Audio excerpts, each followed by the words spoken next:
Hello, and welcome back to another episode of Masked Monologues. Today I have with me Saloni.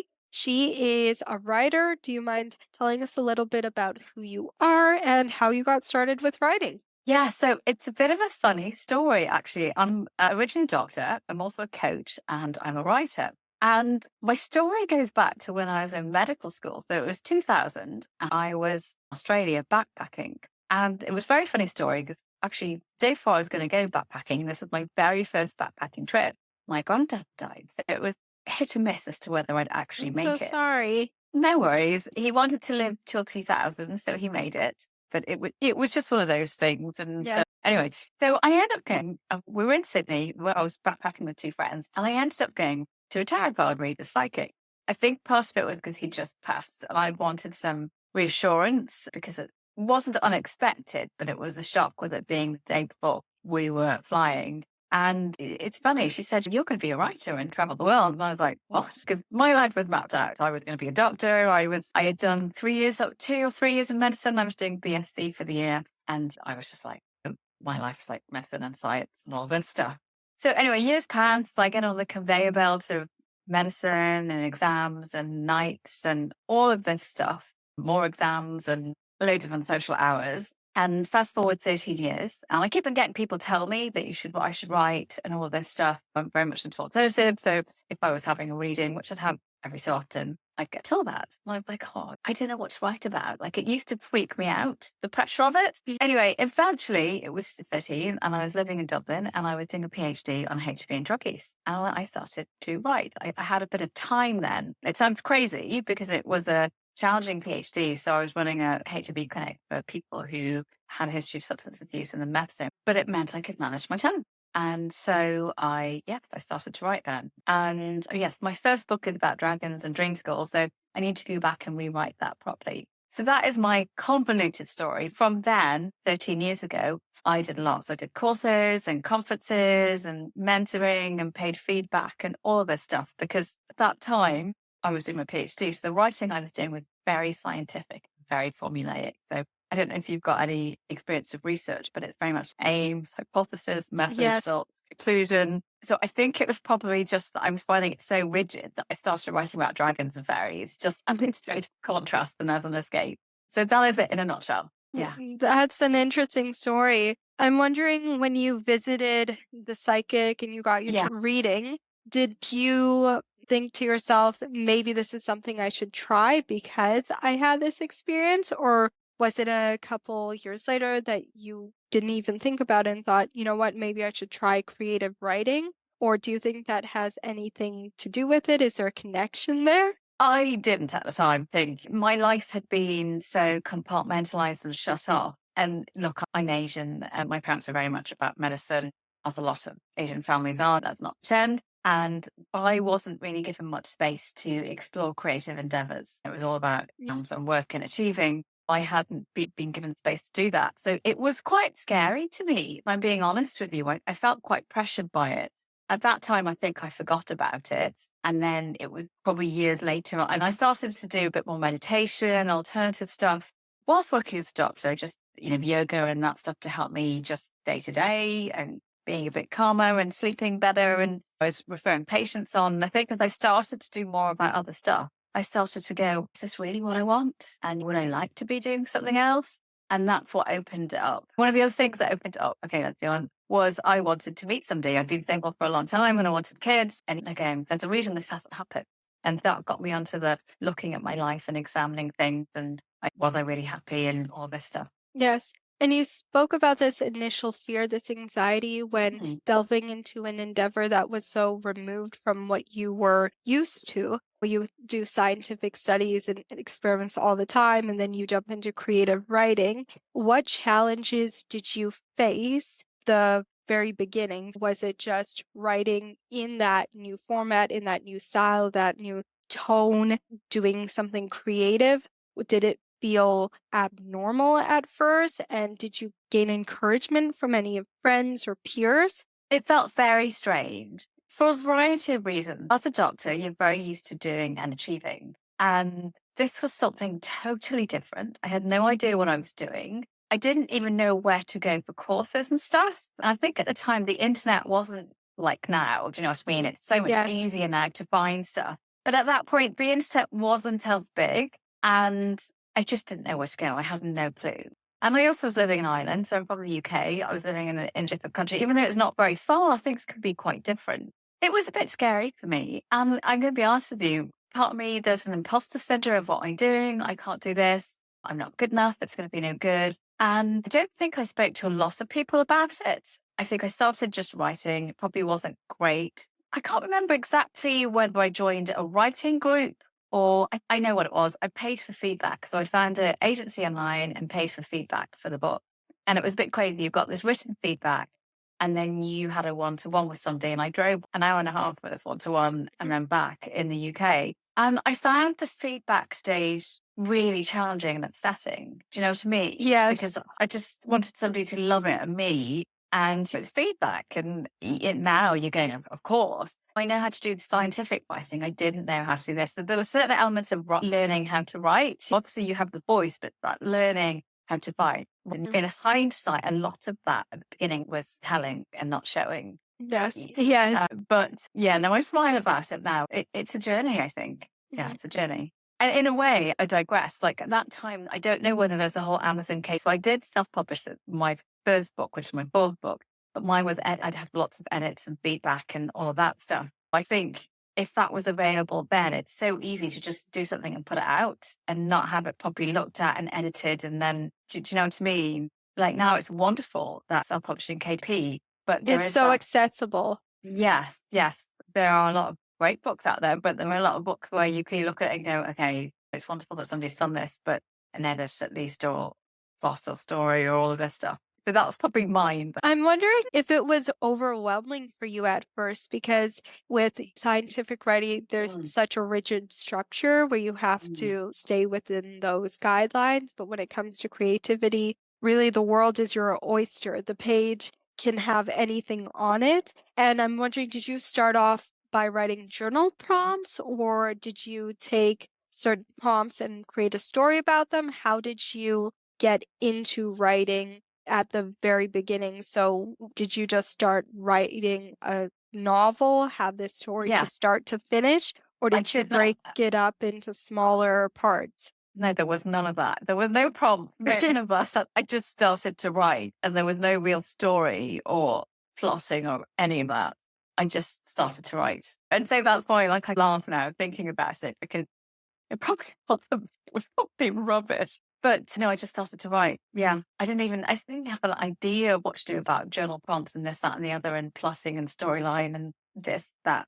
Do you know what I mean? A lot of it just was intuitive and flowing, which is what I do now. But I do obviously plot and develop my characters and I have done courses and all of that stuff. Because I think sometimes you want it to be magical and it's a bit of a gift, the stories and all of that stuff. But obviously you need to plot it and have the story and too. So no, I have no idea what I was doing. Yeah. And now that you've written 4 books now, do you visualize these scenes in your head, or do you visualize the characters? Do you find the inspiration from people in your life, or how do you construct your stories? Absolutely. So I've written quite a few books, but I've only published one. So the book that I've published is Flora Investigates the Case of the Missing Gold Eggs. That's a early chapter book for children. And that is, I was a bit naughty. It's loosely based on my husband's friends and family. So this one was a book about a girl detective who has to find a missing gold egg laying chicken. And when I met my husband, my mother-in-law used to keep chickens. They're all gone now. The foxes got them. And one day one of them went missing and he joked that there'd been a murder in. But my husband's Italian. So when we went to Florence, when he took me to Florence the first time, I met his friends and family, the story brood. And I'm a bit naughty because my mother-in-law's in there, my brother-in-law's in there, his friends and family members are in there. I totally went extreme. But that one just brewed with that and the energy of the place and all of it. I was going to self-publish my second book, but it doesn't want to be self-published. It's a funny story. Now, this is a book about fairies. It's a middle grade book. And I love magic and fairies. And I think it's probably the contrast to my medical life.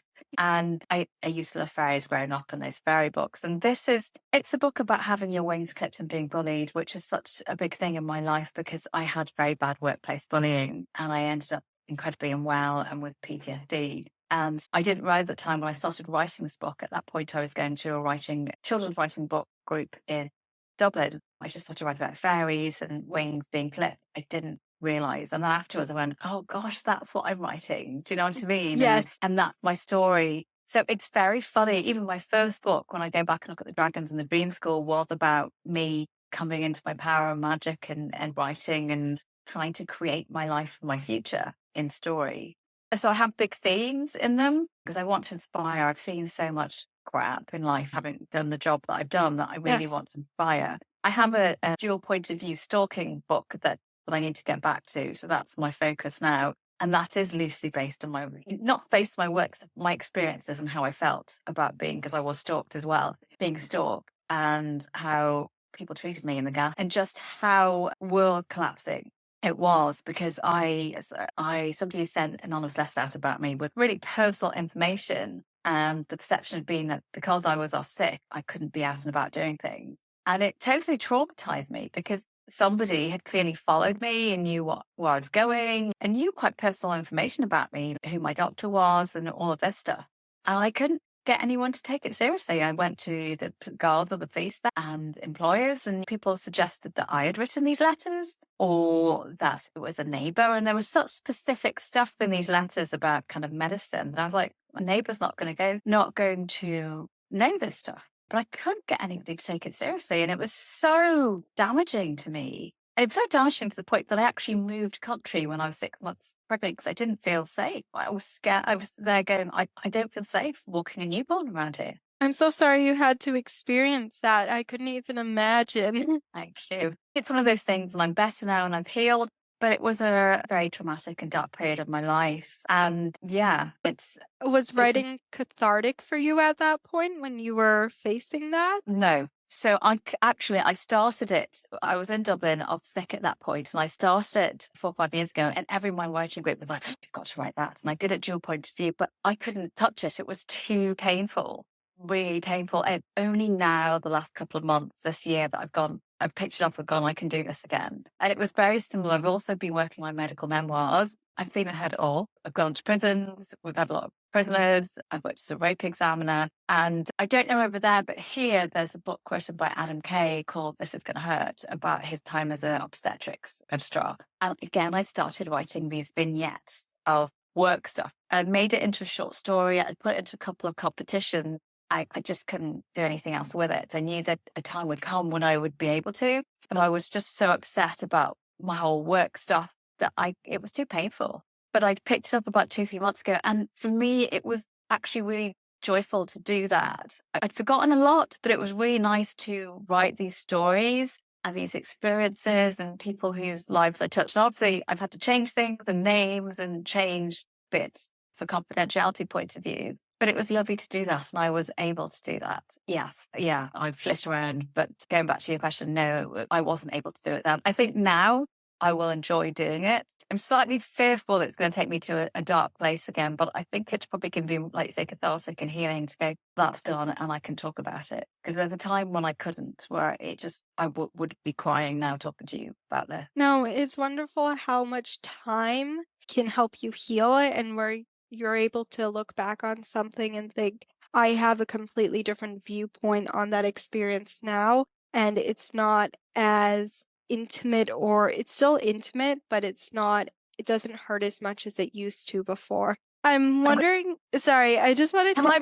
Oh, sorry. Can I butt in very quickly? And this Yes, is of only course. totally unrelated to writing. You're right about time, but one of the things that really helped me get my life back was EMDR, which is eye movement desensitization therapy. And I say it because it helped me transform my life. And there's plenty of people out there with PTSD. And if somebody hears this podcast and goes, that's me, and I didn't know what to do, then it helps somebody. Do you know what I mean? So Yes. sorry for interrupting, but Oh, no, of it was course. such a powerful tool for me that I share about it whenever I can. Yes, no, do you want to even expand on that? I'm not familiar. Sorry, can you? It's called EDR, so it's eye movement desensitization therapy, and it's And they don't know exactly how it works, but it works to reorganize the brain. And it's a tool that psychologists use. I'm actually thinking of training it in myself to help people process trauma so that they can move on. And it really transformed my life. And like, sorry for hijacking this, but I'm No, really passionate totally. about helping people transform their life. And like I say, if one person hears this on podcast and goes, wow, that's me, or let's give it a go and it helps them, then that's a good thing. Yes. No, of course. No, don't be afraid to jump in or butt in and share any information you have. I want to ask about your Mm. work life and creative schedule because you're a doctor, so you work on medical field, your medical endeavors, scientific, your studies, your research. How do you make time to also do this creative writing as well? So I'm not working as a doctor anymore. I haven't for a couple of years, and I'm not sure whether that will come back. I did do both for a bit, and I managed it when I was doing the PhD when I wasn't working Yeah. full time. When I went back as a consultant, I worked part time. So that was my compromise, was that I knew that if I was working full time, I just wouldn't be able to have that creative endeavors. And I also found that I needed that space for me. My challenge now is that I have two young children. They're absolutely wonderful and I adore them, but it's juggling, fitting that in and having time with them and writing. And Mhm. I don't know if I've got the balance. I have Yes. good periods and bad periods. I know, and a slight break in the last few weeks, but yes, that's it. It would be wonderful to be able to write every day, but I also want days with my children. So it's that. I think it is a balance, though. Yes. And I've also spoken to writers who are mothers as well. And I'm wondering, do you usually write in the mornings or when your kids are asleep? Could you share any tips for mothers who are also writers or who might be pursuing a creative endeavor and want to spend time with their children and also work on their creative project? I can't work in the evening because I get overstimulated. So for me, it's when my children are in nursery or it's a Saturday morning if I can get my husband to look after them. And I often go to the library and sometimes I just need an hour or two. Do you know what I mean? It Yes. would be so amazing to do every day, but there's 2 days a week where I have my children and they're not in childcare all the time and they're young and I don't want them to be in childcare all the time. So it's a balance, I think, and it's different for different people. Some people love working at night, some people love in the morning. I know that I'm fresher in the morning because that's better for me, but sometimes just how childcare works out, it's the afternoons. So it's a juggle. But there's nothing like knowing you've just got that time to make you focus. Yes, so it's making time whenever you have time to write. When you write, do you just open up a Google document or a Word document and start typing? Do you use a pencil and a piece of paper? How does your process work? Mine changes. So with some, I'll go pencil and paper. And if I'm plotting, I'm definitely pencil and paper. With the medical stuff, I was pencil and paper and then typing up. It really varies and it depends on the story. Sometimes I've got quite a few because I've told you about 3 adults. So sometimes they're on paper and they're on the computer and it'll be a year or two before I come back to them. So it really varies. I don't have a rhyme and rule, so I'm not very rigid. I'm sure lots of other writers do it in a particular way. I do the pen and paper for plotting, but I often have to put on the computer because I forget because I've got so many things out there. There's something magical about pen and paper, I think. Is that there is something magical about a notepad, pen and paper and going out there, especially for plotting and character development. But obviously when it gets bigger, the computer. So I do mix a bit of both. Yeah. And is there any tidbits of advice that you've gotten from any of your editors, maybe as friends or family members that you've applied to the rest of your books or with your writing going forward? Yeah. So one of the big things is I think to just keep on going and a little often. Do you know what I mean? So a little often, Yes. keep on going. The last editor I worked with was wonderful. And I said, oh, I'm going to go back and rewrite my Dragons and Dream School book. And he was like, go and have a look at the original because there's power in the original version of the book.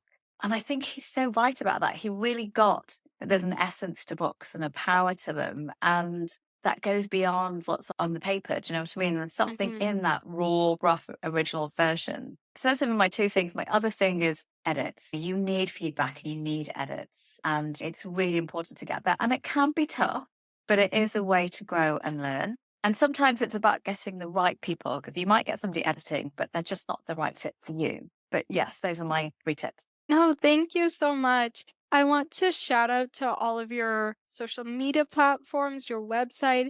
where can people find your book and where can people check out your website and what you do? Oh, thank you so much. That's so kind. So my website is salonisurah.com, which is my name. My book is available on Amazon. It's a paperback and it's ebook. It's on Kindle Unlimited, and it's Flora Investigates the Case of the Missing Gold Eggs. So that's the one that's out. The fairy book, The Last Fairy Guardian, is currently, I'm looking for the right pathway for it. So it's a funny thing, but I'll leave that there. But it is, hopefully, I will find that soon. I am on Facebook as Saloni Surah Author and Instagram as @SaloniBook. And I also have a YouTube channel where I do read alouds of kids' books. So I looked after so much poverty and illiteracy and so many children who didn't have anyone reading to them that I do have put read alouds of other people's books, and like the first chapter of mine up on there. That's at Bedtime Stories by Saloni. So, kids can have a listen, or if you're a parent and you want to have a cup of tea or go to the toilet on your own, you can put the kids in front of there. And funnily enough, I used to TikTok, but I found it a bit too much and have pulled back lately. When I put them on TikTok, I got a lot of teenagers saying they would listen to them before bed to relax. So, yeah. Okay, thank you so much. And please do check out what Saloni does. If you like this podcast and you want more episodes like this, then please do share with a friend or family member, and we hope to see you next time.